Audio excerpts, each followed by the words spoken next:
Election declare झालं त्याच वेळेस गुलाल निश्चित झाले. खऱ्या अर्थानं जर बार्शी तालुक्याचा विकास करायचा असेल, शहराचा विकास करायचा असेल तर राजाभाऊ शिवाय पर्याय आहे. जे विकासाचं जे विजन असणारं नेतृत्व आहे. आता विरोधक वेगवेगळ्या मुद्द्यावर वगैरे त्यांना टार्गेट केलं जातं, पण त्यांच्या मनामध्ये बार्शीचा विकास हेच हेच हेच हेच विजन आहे.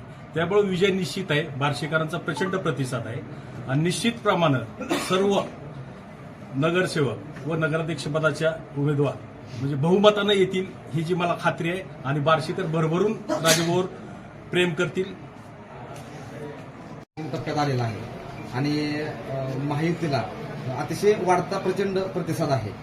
काय सांगाल याबाबतीत, या प्रचार यंत्रणेबाबत? निश्चितपणानं केंद्र सरकारमध्ये आदरणीय नरेंद्र मोदी साहेबांच्या मार्गदर्शनाखाली देशातला एक अत्यंत मजबूत असा विकास सुरू आहे. आदरणीय फडणवीस साहेबांच्या माध्यमातून शिंदे साहेब, अजितदादा आठवले साहेब, पालकमंत्री जयभाऊ यांच्याही मार्गदर्शनाखाली आपल्याला एक वर्ष थांबलेला विकास हा पुढे आपल्याला अत्यंत जलद गतीने या ठिकाणी करायचा आहे. त्यामुळं जे एक वर्षापूर्वी काही थोडी ऍक्सिडेंटली काही जी घटना घडली, ऍक्सिडेंट झाला किंवा दुर्घटना घडली, त्याबद्दल सर्व जनतेमध्ये हळहळ होत आहे. थांबलेला विकास आणि या बार्शी तालुक्याला विकासाची गती देण्याच्या दृष्टिकोनातून प्रत्येक घराघरातून आज प्रत्येक माझा तरुण बांधव, माता भगिनी, ज्येष्ठ नागरिक सर्वजण महायुतीला आशीर्वाद देत आहे. मला खात्री आहे की या बार्शी तालुक्याचा दोन्ही शासनाच्या माध्यमातून, केंद्र सरकार, राज्य सरकारच्या माध्यमातून मोठ्या प्रमाणामध्ये विकास व्हावा ही सर्वांची सद्भावना आहे आणि त्या सर्वांच्या विश्वासाला आम्ही पात्र राहू. कुठलंही राजकीय तिथं कुठला मतभेद न ठेवता एक चांगल्या पद्धतीचं या ठिकाणी विकासाचं राजकारण करू. आम्हाला पाठीमागं पण सांगितलेलं, ज्या काही जुन्या घडामोडी झालेल्या होत्या त्यामध्ये आम्हाला कुठलाही रस राहिलेला नाही.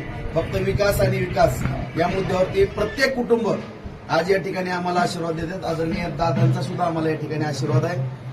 बापूही माझ्याबरोबर अत्यंत खांद्याला खांदा लावून या ठिकाणी काम करतायत.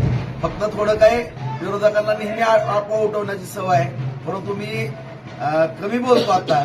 परंतु सगळ्यांना कृतीमध्ये दिसून असेल की सगळे सहकारी बांधव शहाण्णवपासून जे या बार्शीकरता लढा देतात, खांद्याला खांदा लावून सर्व अत्यंत प्रामाणिकपणानं स्वतः निवडणूक हातात घेतल्यासारखं काम करतायत. त्यामुळे महायुतीचा विजय हा निश्चित आहे. आमच्या या आणि बार्शीच्या लाडक्या बहीण तेजस्विनीताई कटले यांना नगराध्यक्षपदाला निश्चितपणानं या ठिकाणी विजय मिळणार आहे. त्याचबरोबर 36 भारतीय जनता पार्टीच्या जागा आणि 5 शिवसेने जागा, एक बिनविरोध झालेली आहे, अशा 42 जागावरती अत्यंत बहुमतानं ही जनता सर्व महायुतीतल्या उमेदवाराला आशीर्वाद दिल्याशिवाय राहणार नाही. या प्रभागातनं 19 मधनं आमचे भारत पवार सर आणि नाईक नवरे मावशी आणि नगराध्यक्षपदाच्या कतलीत यांना भरघोस मतांनी सर्वांनी विजय करावा एवढी नम्रतेची विनंती.